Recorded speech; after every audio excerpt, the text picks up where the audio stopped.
सांगलीमधून एक भीषण अपघाताची घटना समोर आली आहे। पोलीस भरती सरावासाठी जाणाऱ्या तरुणांच्या दुचाकीला भरधाव पिकअपने जोरदार धडक दिली। या धडकेत एका तरुणाचा जागीच मृत्यू झाला असून 3 तरुण गंभीर जखमी आहेत।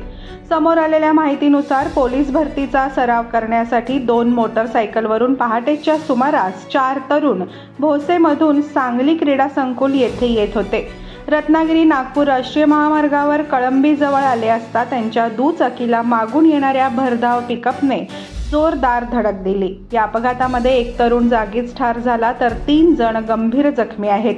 शिरीष अमसिद्ध खंबाळे वय वर्ष 21 राहणार भोसे असे यात मृत्यू झालेल्या तरुणाचे नाव आहे। विश्वजित विजय मोहिते वय वर्ष 24 राहणार भोसे, प्रथमेश उत्तम हराळे वय वर्ष 24 राहणार भोसे, प्रज्वल साळुंखे वय वर्ष 24 राहणार कसबे डिग्रज अशी गंभीर जखमी झालेल्या तरुणांची नावे आहेत। या घटनेची माहिती मिळाल्यानंतर भोसे गावातील नातेवाईक व पोलीस भरती सराव करणाऱ्या तरुणांनी घटनास्थळी धाव घेतली।